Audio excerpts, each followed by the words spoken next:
ಇಂದು ಬಹುನಿರೀಕ್ಷಿತ 2025-26ನೇ ಸಾಲಿನ BBMP budget brand Bengaluru ಹೆಸರಿನಲ್ಲಿ ಎರಡನೇ ಬಾರಿಗೆ ಬಜೆಟ್ ಮಂಡನೆ ಆಗುತ್ತೆ. ಟೌನ್ ಹಾಲ್ ನಲ್ಲಿ ಬೆಳಗ್ಗೆ 11 ಗಂಟೆಗೆ ಬಜೆಟ್ ಮಂಡನೆಯನ್ನ ಮಾಡಲಾಗುತ್ತೆ. ಹಣಕಾಸು ವಿಭಾಗದ ವಿಶೇಷ ಆಯುಕ್ತ ಹರೀಶ್ ಕುಮಾರ್ ರಿಂದ ಮಂಡನೆ ಮಾಡಲಾಗುತ್ತೆ. 5ನೇ ಬಾರಿ ಚುನಾಯಿತ ಪ್ರತಿನಿಧಿಗಳು ಇಲ್ಲದೆ ಅಯ್ಯವ್ಯ ಮಂಡನೆ ಮಾಡಲಾಗ್ತಾ ಇದೆ. ಈ ಬಾರಿ ಬಜೆಟ್ನ ಗಾತ್ರ 20,000 ಕೋಟಿ ತಲುಪುವಂತ ಸಾಧ್ಯತೆಗಳಿಗಿದೆ. ಸೊ ಬಿಬಿಎಂಪಿ ಬಜೆಟ್ ಅಂತ ಅಂದಾಗ ಸಹಜವಾಗಿ ನಿರೀಕ್ಷೆ ಇರುತ್ತೆ. ಯಾಕಂದ್ರೆ ಈ ಸರ್ಕಾರ ಅಂದ್ರೆ ಕಾಂಗ್ರೆಸ್ ಅಧಿಕಾರಕ್ಕೆ ಬರೋದಕ್ಕಿಂತ ಮುಂಚಿತವಾಗಿ ನಾವು ಅಧಿಕಾರಕ್ಕೆ ಬಂದ್ರೆ ಬ್ರ್ಯಾಂಡ್ ಬೆಂಗಳೂರು ಅಂತ ಹೇಳ್ತಾ ಇದ್ರು. ಸಾಕಷ್ಟು ಸಮಸ್ಯೆಗಳು ಬೆಂಗಳೂರಿನಲ್ಲೂ ಕೂಡ ಇದೆ. ಕೆಲವೊಂದಷ್ಟು ಅನುದಾನದ ನಿರೀಕ್ಷೆಯನ್ನು ಕೂಡ ಬೆಂಗಳೂರಿನ ಜನತೆಯೂ ಕೂಡ ಇಟ್ಕೊಂಡಿದ್ದಾರೆ. ಕೆಲವೊಂದಷ್ಟು ಮಹತ್ವದ ಯೋಜನೆಗಳನ್ನು ಅನೌನ್ಸ್ ಮಾಡಬಹುದು ಅನ್ನುವಂಥ ನಿರೀಕ್ಷೆಯನ್ನು ಕೂಡ ಇಟ್ಕೊಳ್ಳಲಾಗಿದೆ. ಚುನಾಯಿತ ಜನಪ್ರತಿನಿಧಿ ಇಲ್ಲದೇನೆ ಈ ಬಜೆಟ್ಗಳು ಮಂಡನೆ ಆಗೋದ್ರಿಂದ ಹೇಗಿರಬಹುದು ಬಜೆಟ್ ಅನ್ನುವಂಥ ನಿರೀಕ್ಷೆ ಮತ್ತು ಕುತೂಹಲ ಸಹಜವಾಗಿ ಇರುತ್ತೆ. ಹಾಗಿದ್ರೆ ಬೆಂಗಳೂರಿನಲ್ಲಿ ನಿರೀಕ್ಷೆಗಳು ಏನೇನು ಅನ್ನೋದನ್ನ ನಾವು ನೋಡೋದಾದ್ರೆ ಕ್ಷೇತ್ರವಾರು ಕೂಡ ಬಹಳ ಇಂಪಾರ್ಟೆಂಟ್ ಆಗುತ್ತೆ. ಆರೋಗ್ಯ ಕ್ಷೇತ್ರದಲ್ಲಿ ಒಂದಷ್ಟು ನಿರೀಕ್ಷೆನ ಇಟ್ಕೊಳ್ಳಲಾಗಿದೆ. ಬೆಂಗಳೂರಿನಲ್ಲಿ ಪ್ರತಿ ವಿಧಾನಸಭಾ ಕ್ಷೇತ್ರಕ್ಕೆ ಒಂದು ಆಂಬ್ಯುಲೆನ್ಸು, ಪ್ರತಿ ವಿಧಾನಸಭಾ ಕ್ಷೇತ್ರಕ್ಕೆ ಒಂದೊಂದು ಡೆಂಟಲ್ ಕ್ಲಿನಿಕ್, ನಮ್ಮ ಕ್ಲಿನಿಕ್ ಅಪ್ಗ್ರೇಡ್ ಮಾಡುವಂತ ನಿಟ್ಟಿನಲ್ಲಿ ಕ್ರಮ, ಹೆಚ್ಚಿನ ವೈದ್ಯರ ನೇಮಕ, ಕ್ಲಿನಿಕ್ಗಳಲ್ಲಿ ಔಷಧ ದಾಸ್ತಾನುಗಳಿಗೆ ಕ್ರಮ, ಸೇವ್ ಮಾಮ್ ಹೆಸರಿನಲ್ಲಿ ತಾಯಿ ಶಿಶುಗಳ ಮರಣ ಪ್ರಮಾಣವನ್ನು ತಗ್ಗಿಸೋದು, ಪ್ರತಿ ಪ್ರಾಥಮಿಕ ಆರೋಗ್ಯ ಕೇಂದ್ರಗಳಿಗೆ ಎಲೆಕ್ಟ್ರಿಕ್ ವಾಹನ, ಪ್ರತಿ ವಿಧಾನಸಭಾ ಕ್ಷೇತ್ರದಲ್ಲಿ ಫಿಸಿಯೋಥೆರಪಿ ಕೇಂದ್ರ ಓಪನ್ ಮಾಡಬೇಕಾಗಿದೆ, ಪ್ರಾಥಮಿಕ ಆರೋಗ್ಯ ಕೇಂದ್ರಗಳ ಅಪ್ಗ್ರೇಡ್. ಇದು ಆರೋಗ್ಯ ಇಲಾಖೆಗೆ ಸಂಬಂಧಪಟ್ಟಂತೆಗೆ ಬೆಂಗಳೂರಿನ ಜನ ಇಷ್ಟೆಲ್ಲ ನಿರೀಕ್ಷೆಗಳನ್ನು ಇಟ್ಕೊಂಡಿದ್ದಾರೆ. ಸೊ ಬಿಬಿಎಂಪಿ ಬಜೆಟ್ ಮಂಡನೆ ಆಗುತ್ತೆ ಅಂತ ಅಂದಾಗ ಇಲ್ಲಿನ ಆರೋಗ್ಯ ಕ್ಷೇತ್ರಕ್ಕೆ ಏನ್ ಸಿಗುತ್ತೆ ಅನ್ನೋದೊಂದು ಪ್ರಶ್ನೆಗೆ ಇಷ್ಟೆಲ್ಲ ನಿರೀಕ್ಷೆಯನ್ನ ಇಟ್ಕೊಂಡು ಜನ ಕಾಯ್ತಾ ಇದ್ದಾರೆ. ಇನ್ನು ಶಿಕ್ಷಣ ಕ್ಷೇತ್ರವನ್ನು ನಾವು ನೋಡೋದಾದ್ರೆ ಬಿಬಿಎಂಪಿ ಶಾಲಾ ಕಾಲೇಜುಗಳಲ್ಲಿ ಮಕ್ಕಳಿಗೆ ಒಂದೊಳ್ಳೆ ಗುಣಮಟ್ಟದ ಶಿಕ್ಷಣ ನೀಡಬೇಕು ಅನ್ನುವಂಥ ನಿಟ್ಟಿನಲ್ಲಿ ಪ್ರತಿ ಶಾಲೆ ಕಾಲೇಜುಗಳಿಗೂ ಕೂಡ ಮೂಲಭೂತ ಸೌಕರ್ಯದ ವ್ಯವಸ್ಥೆಯೂ ಕೂಡ ಆಗಬೇಕು ಅನ್ನೋದು ಕೂಡ ಇದೆ. ಹಾಗೆಯೇ ಪ್ರತಿ ವಿದ್ಯಾರ್ಥಿಗೂ ಪುಸ್ತಕ, ಶೂ, ಸಮವಸ್ತ್ರ ವಿತರಣೆ, ಪ್ರತಿ ಶಾಲಾ ಕಾಲೇಜು ಕೊಠಡಿಯಲ್ಲಿ ಪಾಠ ಮಾಡೋದಕ್ಕೆ ಸ್ಮಾರ್ಟ್ ಬೋರ್ಡ್ ಇದು ಬೇಕೇ ಬೇಕು ಅನ್ನುವಂಥದ್ದು.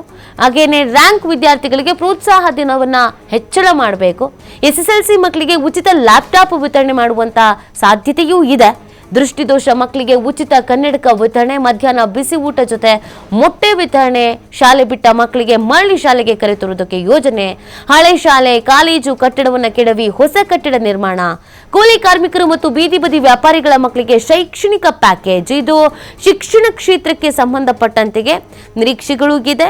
ಜೊತೆಗೆ ಇದನ್ನೆಲ್ಲ ಅನೌನ್ಸ್ ಮಾಡಬಹುದು ಅನ್ನುವಂಥದ್ದನ್ನು ಕೂಡ ಹೇಳಲಾಗ್ತಾ ಇದೆ. ಇನ್ನು ಈ ಅಭಿವೃದ್ಧಿ ಕಾಮಗಾರಿಗಳು ಬೆಂಗಳೂರಿನಲ್ಲಿ ಇದಕ್ಕೆ ಸಾಕಷ್ಟು ನಿರೀಕ್ಷೆಗಳಿಗಿದೆ, ಬೇಡಿಕೆನೂ ಇದೆ, ಮಾಡಬೇಕಾದಂಥ ಅವಶ್ಯಕತೆಯೂ ಕೂಡ ಇದೆ. ಇನ್ನು ನಾವು ಅಭಿವೃದ್ಧಿ ಕಾಮಗಾರಿಗಳ ವಿಚಾರದಲ್ಲಿ ನೋಡೋದಾದ್ರೆ ಏನು ಮಾಡಬಹುದು, ಸರ್ಕಾರ ಯಾವುದ್ರ ಬಗ್ಗೆ ಹೆಚ್ಚಿನ ಕಾನ್ಸಂಟ್ರೇಷನ್ ಮಾಡಬಹುದು, ಮತ್ತೆ ಜನರ ನಿರೀಕ್ಷೆಗಳು ಏನಿದೆ ಅಂತ ಗಮನಿಸೋದಾದ್ರೆ ಈ ಸರ್ಕಾರದ ಸಹಭಾಗಿತ್ವದಲ್ಲಿ ಬೃಹತ್ ಕಾಮಗಾರಿಗಳ ನಿರ್ಮಾಣಕ್ಕೆ ನಿಗಮ, ಟ್ರಾಫಿಕ್ ಕಂಟ್ರೋಲ್ಗೆ ಫ್ಲೈಓವರು, ಟನಲ್ ರಸ್ತೆ, ಪೆರಿಪೆರಲ್ ರಿಂಗ್ ರೋಡ್ ನಿರ್ಮಾಣ, ಮಳೆಗಾಲದಲ್ಲಿ ರಾಜಕಾಲುವೆ ನೀರು ರಸ್ತೆಗೆ ಬರದಂತೆ ತಡೆಗೋಡೆ ನಿರ್ಮಾಣ, ಅಡ್ಡ ರಸ್ತೆ ಹಾಗೂ ಮೈನ್ ರಸ್ತೆಗಳಿಗೆ ವೈಟ್ ಟ್ಯಾಪಿಂಗ್ ವಿಸ್ತರಣೆ, ಹೈಟೆಕ್ ಫುಟ್ಪಾತ್ಗಳ ನಿರ್ಮಾಣ, ಅಂಡರ್ ಪಾಸು ಹಾಗೆಯೇ ಸ್ಕೈ ವಾಕ್ ನಿರ್ಮಾಣ, ಪ್ರವಾಸೋದ್ಯಮಕ್ಕೆ ಉತ್ತೇಜನ ಕೊಡೋಕೆ ಬೆಂಗಳೂರು ಸ್ಕೈಡೆಕ್ ನಿರ್ಮಾಣ, ಮೆಟ್ರೋ ನಿಗಮದ ಜೊತೆ ಸೇರಿ ಡಬಲ್ ಟಿಕ್ಕರ್ ರಸ್ತೆ ನಿರ್ಮಾಣ, ಇಂದಿರಾ ಕ್ಯಾಂಟೀನ್ಗೆ ಹೆಚ್ಚಿನ ಅನುದಾನ, 52 ಹೊಸ ಇಂದಿರಾ ಕ್ಯಾಂಟೀನ್ ನಿರ್ಮಾಣಕ್ಕೆ ಹೆಚ್ಚುವರಿ ಹಣ. ಸೊ ಇದು ಅನುದಾನಗಳ ಮತ್ತು ಅಭಿವೃದ್ಧಿಗಳ ವಿಚಾರಕ್ಕೆ ಸಂಬಂಧಪಟ್ಟಂತೆ ಇರುವಂತ ನಿರೀಕ್ಷೆ. ಇನ್ನು ಜಾಹೀರಾತು ಆ ವಿಚಾರವನ್ನು ನೋಡೋದಾದ್ರೆ ಹೊಸ ಜಾಹೀರಾತು ನಿಯಮದ ಪ್ರಕಾರ ಜಾಹೀರಾತು ಅಳವಡಿಕೆಗೆ ಅವಕಾಶ, ದೆಹಲಿ ಮಾದರಿಯಲ್ಲಿ LED ಬೋರ್ಡ್ಗಳಿಗೆ ಉತ್ತೇಜನ ನೀಡೋದು ಸ್ವಲ್ಪ ಅಪ್ಗ್ರೇಡ್ ಆಗಬೇಕಾಗಿದೆ.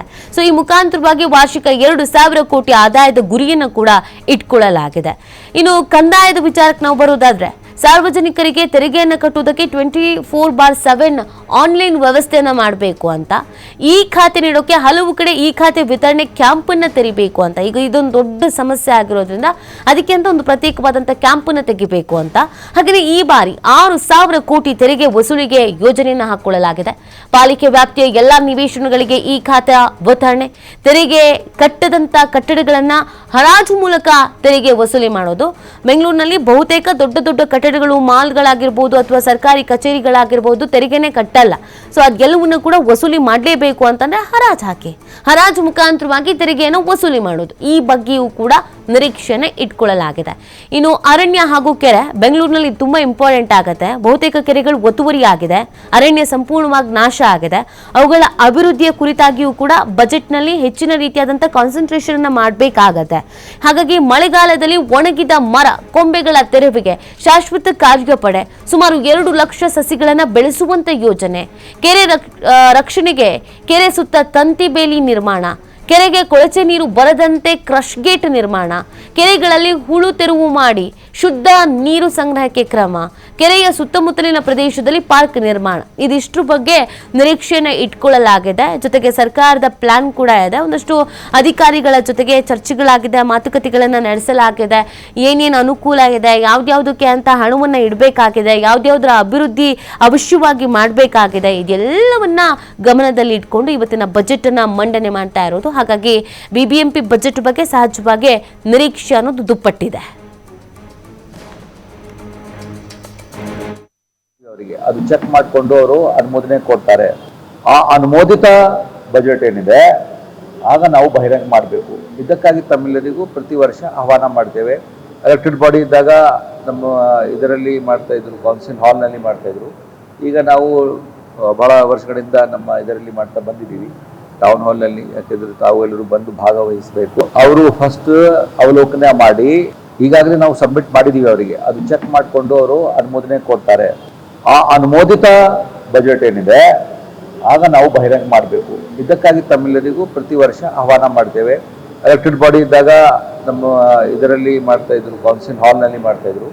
ಈಗ ನಾವು ಬಹಳ ವರ್ಷಗಳಿಂದ ನಮ್ಮ ಇದರಲ್ಲಿ ಮಾಡ್ತಾ ಬಂದಿದ್ದೀವಿ, ಟೌನ್ ಹಾಲ್ನಲ್ಲಿ. ಯಾಕೆಂದ್ರೆ ತಾವು ಎಲ್ಲರೂ ಬಂದು ಭಾಗವಹಿಸಬೇಕು. ಅವರು ಫಸ್ಟ್ ಅವಲೋಕನ ಮಾಡಿ ಈಗಾಗಲೇ ನಾವು ಸಬ್ಮಿಟ್ ಮಾಡಿದ್ದೀವಿ ಅವರಿಗೆ, ಅದು ಚೆಕ್ ಮಾಡಿಕೊಂಡು ಅವರು ಅನುಮೋದನೆ ಕೊಡ್ತಾರೆ.